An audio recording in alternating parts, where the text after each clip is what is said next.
우리가 읽은 말씀은 한 번쯤은 성경을 보시면서 은혜를 받으셨을 유두고의 이야기입니다. 간단하게 이 사건을 정리를 하면 설교 시간에 졸다가 죽은 사건입니다. 참 별일이죠. 혹시 이 본문에 대해서 유두고가 죽은 것이 아니라 잠시 기절했다가 깬 것이라고 생각하시는 분이 계실지 모르겠습니다. 그러나 성경이 혹시나 그렇게 오해하는 사람이 있을까 봐 정확하게 기록하고 있습니다. 9절 마지막 부분에 보면 일으켜 보니 죽었다. 사람들이 이렇게 만져보고 코에 손가락도 대보고 숨을 쉬는지도 확인해 보았는데 확실히 죽었습니다.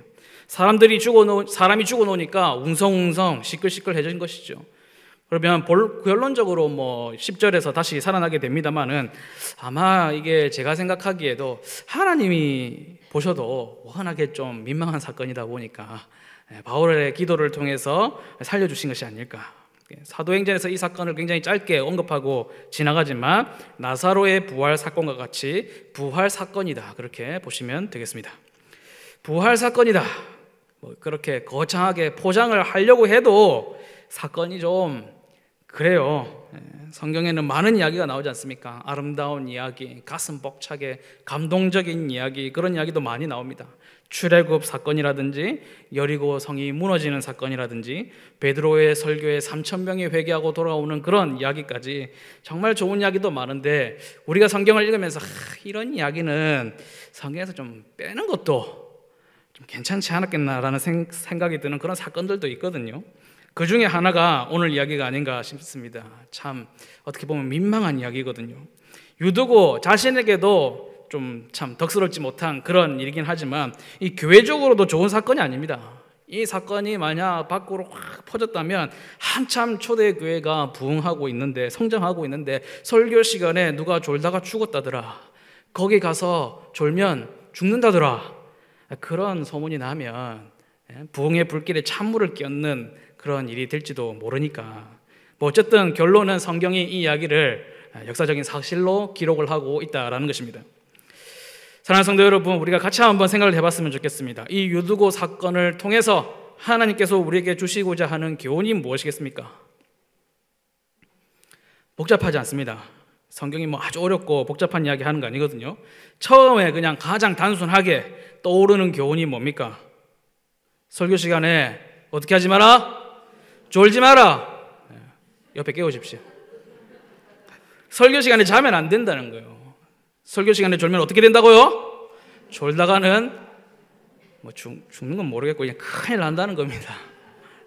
그런 내용이 되겠습니다. 조는 것이 위험한 경우가 많이 있죠. 운전할 때도 졸음운전이 굉장히 위험하지 않습니까? 통계가 나오기를 고속도로에서 나는 사고 중에 거의 절반 이상 되는 이유가 졸음운전에 있다라는 이야기도 들은 적이 있는데 설교 중에 조는 것도 만만치 않게 위험하다라는 것입니다. 유두고처럼 큰일이 날 수가 있다. 잠이 좀 깨셨습니까? 네. 정리하겠습니다. 유두고 사건을 통해서 하나님 우리에게 주시는 말씀, 설교 시간에 졸지 마라, 그 이야기가 되겠습니다. 그렇다고 그게 다가 아닙니다. 이 사건을 성경에 기록하심을 통해서 여러 가지 교훈을 우리에게 주시고자 하는데 이제 두 번째가 되겠습니다. 이번에는 설교자들에게 주시는 교훈이 되겠습니다. 뭘까요? 네? 뭐자라고요? 죽거든 살려줘라? 네. 쉽죠? 졸게 하지 마라. 졸린 설교를 하는 사람은 미필적 고의살인을 할 수 있다, 그 말씀이 되겠습니다. 이런 메시지도 저는 제가 설교자니까 받아들여진단 말이죠. 저도 졸지 않고 들으실 수 있도록 말씀을 전하려고 노력을 합니다. 그런데 지금까지는 굉장히 좀 단순한 적용이에요. 틀렸다는 얘기가 아니고 조금 단순한 적용이고, 설교자에게 주시는 교훈은 그것보다 더 중심되는 메시지가 따로 있습니다. 또 같이 한번 생각해 보시죠. 설교자들이 설교를 하고 있는데 성도들이 좁니다.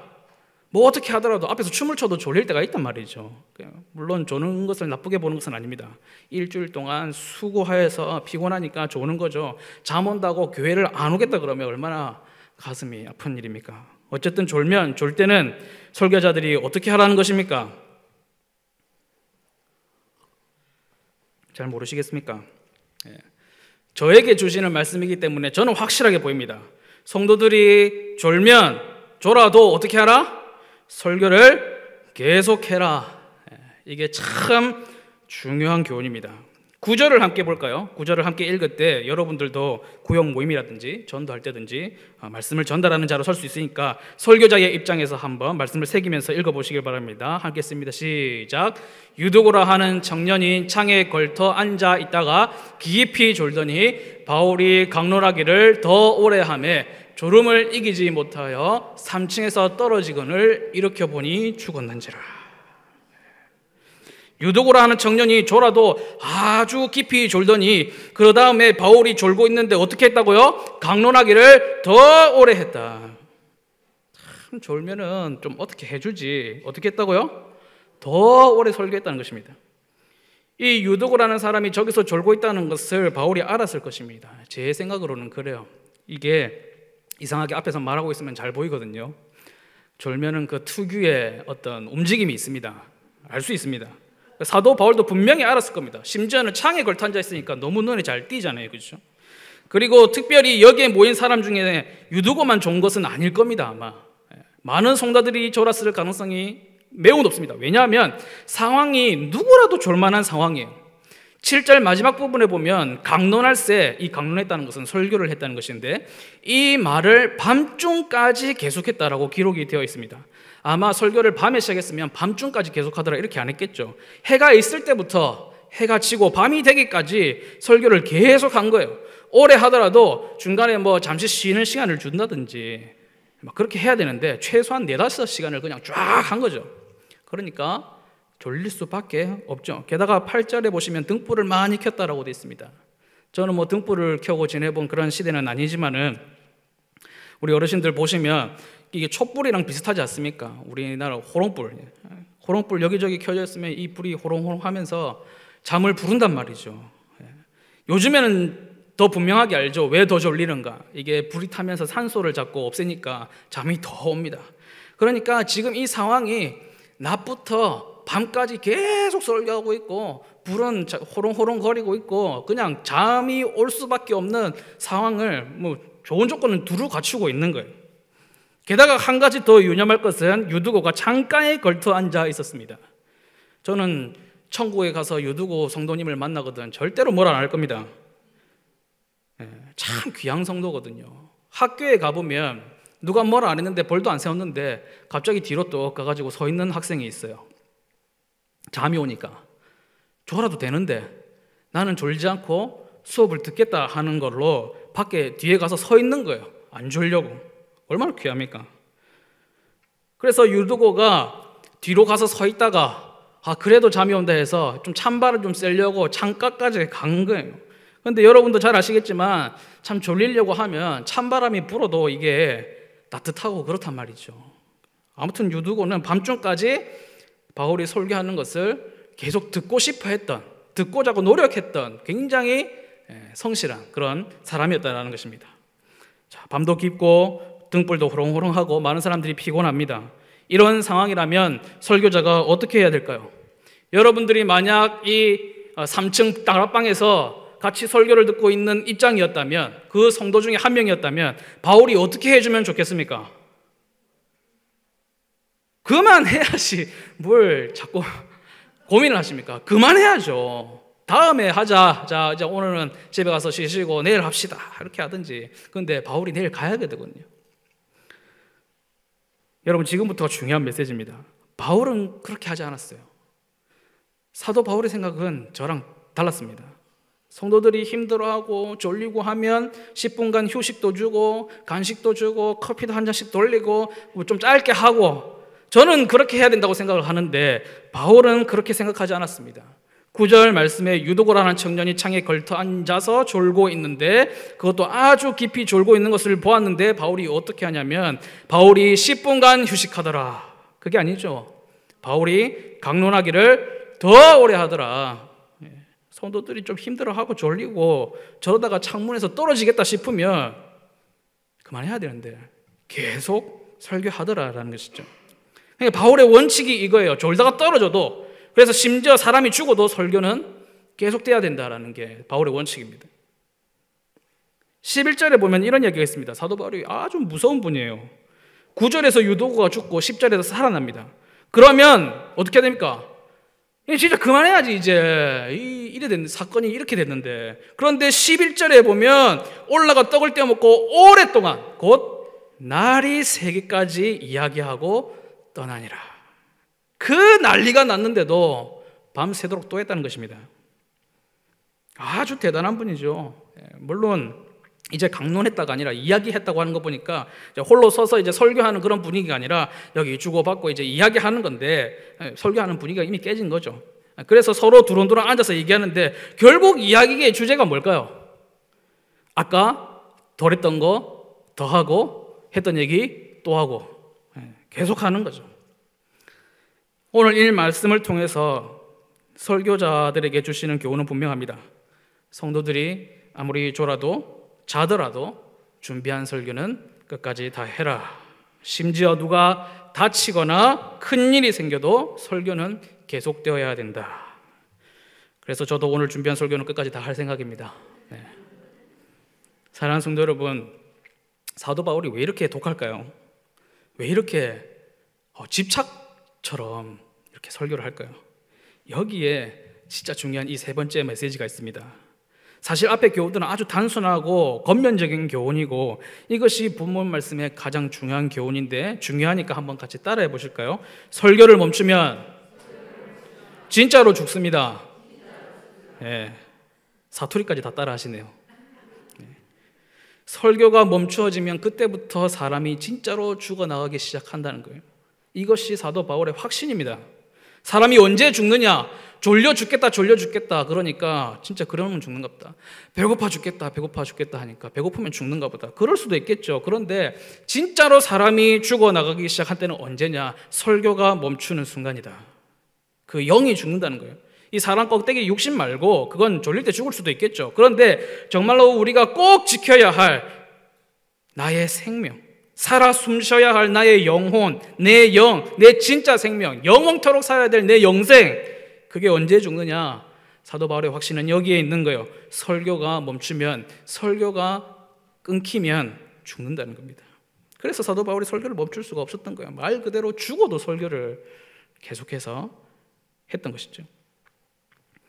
사실 오늘 유두고 사건은 일종의 비유 같은 사건이라고 보시면 될 것 같습니다. 성경에 가끔씩 이런 이야기들이 있는데요, 실제로 일어난 사건이긴 하지만 비유 같은 거죠. 의도적으로 하나님께서 기획하신 사건들입니다. 오늘 사건도 아마 하나님께서 의도적으로 기획하시지 않았을까 생각이 드는데, 정말로 생명과 같은 교훈을 주시기 위해서 약 2000년 후에도 살아갈 우리에게 이 중요한 교훈을 주시기 위해서 하나님께서 기획하시고 사도 바울을 사용하셔서 일으키신 사건, 그 교훈이 뭐냐? 설교가 멈추면 사람이 죽는다는 것입니다. 자신이 설교하던 중에 뭔 이유에서든지 사람이 죽었습니다. 얼마나 놀랬겠습니까? 함께 있던 사람들이 3층에서 뛰어내려가가지고 그 사람을 품에 안고 코도에 손도 대보고 여기에 맥박이 뛰는지도 확인해보고 했는데 진짜 죽어버렸어요. 깜짝 놀라서 뒷걸음질을 치고 겁 많은 사람들은 비명을 지르고 웅성웅성. 그런데 사도 바울이 나타나더니 한다는 말이 뭐냐니까, 시끄럽다, 떠들지 마라. 그랬다는 것입니다. 어처구니가 없잖아요. 이 상황에서 지금 떠들지 말라니, 떠들지 마라. 그 생명이 그에게 있다. 그리고는 올라가서 떡을 떼어 먹고 오랫동안 또 이야기를 합니다. 결국 앞뒤 상황을 봤을 때 떠들지 말라고 한 이유가 뭘까요? 설교해야 되는데 떠들지 말라는 거예요. 말씀 전해야 되는데 왜 떠드느냐? 밤새도록 해도 시간이 모자란데 내가 살려줄 텐데 뭐에 떠드느냐? 빨리 올라가자. 이 분위기인 것이죠. 성도들에게 주시는 교훈이 무엇이었습니까? 설교 시간에 뭐 하지 말라고요? 졸지 마라. 설교가 계속되어도 본인이 귀를 닫아버리면 설교는 자신에게 있어서는 거기까지 멈추는 거예요. 거기서부터 멈추는 겁니다. 그러니 설교 시간에 졸지 마라. 그리고 설교자들에게 주시는 교훈은 혹 설교 시간에 누가 졸더라도 자더라도 조금 안쓰러워도 계속해서 설교하라는 것입니다. 다른 말 하지도 말라. 왜냐? 설교가 멈춰지면 그때부터는 진짜 사람의 영이 죽어나가기 시작하기 때문이다. 성도 여러분, 설교를 가볍게 보지 마시기 바랍니다. 누가 여기에 계신 분 중에 설교를 가볍게 생각하시겠습니까마는 매주 혹은 거의 매일 평생 듣는 설교 가볍게 여길 수 있단 말이죠. 그러나 설교에는 영혼의 양식입니다. 아주 중요한 거예요. 자기가 설교하니까 저런 얘기 하는 것다, 그게 아니고 성경에 있는 말씀입니다. 설교에는 정말 무언가 특별한 것이 있습니다. 그 어떤 것으로도 대체할 수 없는 생명의 양식, 독특한 양식의 모양이 설교예요. 이렇게 생각하는 분들도 있을 수 있겠죠. 그냥 혼자 성경 읽고 묵상하고 은혜 받고 하면 되지. 물론 그것도 귀하죠. 얼마나 귀합니까? 그러나 그 모든 것이 있어도 그 어떤 것으로도 채워지지 않는, 정말 설교만이 줄 수 있는, 택하여 세우신 설교자의 입술을 통하여서만 먹이시는 영혼의 양식이 있다라는 것입니다. 그래서 바울이 설교를 멈출 수가 없었던 것이죠. 제 생각으로는, 이건 정말 제 개인적인 소견입니다만은, 얼굴도 본 적 없는 그런 방송 설교로도 안 됩니다. TV, 라디오에서 틀기만 하면 쉴 새 없이 녹음되어 있는 설교들이 쏟아져 나오곤 하지만 그것으로는 안 됩니다. 주님께서 피 흘려 사시고 직접 머리가 되셔서 지체들로 모으신 이 성도들의 모임, 교회에서 성령의 임재가 가득한 곳에서 택하신, 세우신 주의 종의 입술을 통하여 쩌렁쩌렁 울리는 하나님의 음성을 먹이시는 것, 그것이 설교이기 때문에 그렇습니다. 필치 못할 경우에 좋은 설교 녹음된 것도 들을 수 있고, 또 어떤 교양을 위해서 또 나이가 더 은혜를 사모하기 때문에 더 듣는 것은 그것도 좋지만, 공적인 예배 자리에서 하나님께서 그 모임에 허락하시는 특별함이 설교 가운데에 있다라는 것이죠. 사도 바울이 글을 얼마나 잘 씁니까? 신약성경 27권 가운데 적어도 13권이 그분의 손으로 기록이 되었습니다. 이 성경에 있는 것들 말고도 사도 바울이 편지를 많이 썼거든요. 글을 굉장히 잘 썼습니다. 많은 분들에게 그 글을 통해서 은혜를 끼쳤어요. 그럼에도 불구하고 내가 너희에게 가서 복음을 전하고 싶다. 내가 로마도 가야 하리라. 내가 가서 너희에게 말씀을 전하고 싶다. 이런 열정을 계속해서 보여줍니다. 사실은 바울이 설교를 잘하시는 분이 아니었어요. 특별히 그분이 언변이 좋지 못했던 분입니다. 고린도 후서에 보면 자기가 고백해요. 내가 비록 말에는 부족하나 지식에는 그렇지 않다. 사도 바울이 말을 좀 더듬었는지 어쨌는지 아무튼 설교를 하면 분위기가 안 좋고 그랬어요. 글은 잘 쓰는데, 은혜를 끼치는데, 그럼에도 불구하고 이분이 편지를 쓰는 걸로 끝내는 게 아니고 기어코 찾아가서 설교하기를 고집한단 말이죠. 기어코 찾아가서 설교합니다. 짧게 하시는 것도 아니에요. 편지를 써서 보낸 교회에 가서 또 직접 그 얘기를 또 합니다. 특별히 졸고 있는데도, 사람이 죽었는데도 빨리 수습하고 설교를 멈추지 않더라는 것입니다. 왜냐하면 설교만이 줄 수 있는 영의 양식이 있기 때문이라는 것이죠. 다른 그 무엇으로도 줄 수 없는, 설교만이 줄 수 있는 영혼의 양식이 있습니다. 그게 뭔데? 궁금하시죠? 저도 모릅니다. 그러나 확실한 것은 설교를 듣는 걸 끊어보시면 알게 돼요. 설교를 끊어보면 알아요. 정기적으로 설교 시간에 계속 자든지 아니면 작심하고 설교를 안 듣든지 제가 장담할 수 있습니다. 영혼이 상합니다. 그 손상이 너무 심해서 죽으실 수도 있어요. 사실은 설교하는 입장에 있는 사람으로서 이런 설교가 중요하다 이런 얘기를 하는 게 민망할 수도 있지만은, 이것은 제 얘기가 아니고 성경에 그렇게 간절하게 얘기하신다는 것입니다. 성도 여러분, 다시 한번 말씀드립니다만은 설교를 절대로 가볍게 생각하지 마시기 바랍니다. 이 설교가 내 영혼의 뱃속에 잘 들어갈 수 있도록 마음문을 여시고 준비를 하셔야 돼요. 하나님께서 온 세계 만물을 다 만드시고 우리에게 생명도 만들어 주시고 모든 것이 하나님으로부터 온 것이지만은 하나님께서 만드신 아주 특별한 발명품이 있다면 그것이 바로 설교입니다. 설교는 하나님께서 친히 만드신 소통의 방법이고, 역사적으로 종교를 많이 연구해 오신 어떤 분이 연구 결과를 짤막하게 요약한 글을 본 적이 있는데요, 세상 그 어떤 종교도 설교를 통해서 종교적 가르침을 전파한 종교는 딱 하나밖에 없다는 것입니다. 물론 요즘에는 절에서도 설법이다 이렇게 해가지고 하는데, 원래 다른 종교는 그렇게 하지 않습니다. 따라하는 거예요. 따라. 의식이나 예식, 자기 수행, 무건, 고행 이런 것들 통해서 종교적인 깨달음이나 어떤 성취를 이루려고 하지 설교를 원래 하지는 않습니다. 말 많이 하는 건 누가 좋아합니까? 종교라는 것이 원래 묵직하고 입 다물고 엄숙하게 있고 그렇게 해야지. 뭐 앞에서 막 말 많이 하고 그런 거 안 좋아한단 말이죠. 그런데 지금에 와서는 왜 하느냐? 역사적으로 보면 교회에서 배운 겁니다. 구약의 선지자들이 그러했고 예수님이 그렇게 하셨고 사도들이 그것을 따라 했습니다. 하나님께서 특별한 방법으로 자신의 백성들을 먹이시고 살리시고 소통하신 방법이 무엇이냐? 그것이 설교라는 것이죠. 다른 것은 몰라도 설교에 대해서 길을 막거나 이것을 다른 것으로 대체할 수 있다라고 생각하지 마시기 바랍니다. 성경 공부로도 안 되고 개인 묵상으로도 안 되고 성경만으로도 안 됩니다. 하나님께서 성경만으로 충분하셨다면 성경 그냥 우리에게 주시고 설교자를 공급하실 필요가 없어요. 그런데 지속적으로 설교자들을 공급하신단 말이죠. 설교를 통해서 이 성경의 말씀이 가장 깊숙하게 들어갈 수 있기 때문입니다. 성경만으로 안 된다고 하니까 오해하실 수 있는데 설교자들이 성경만으로 합니다.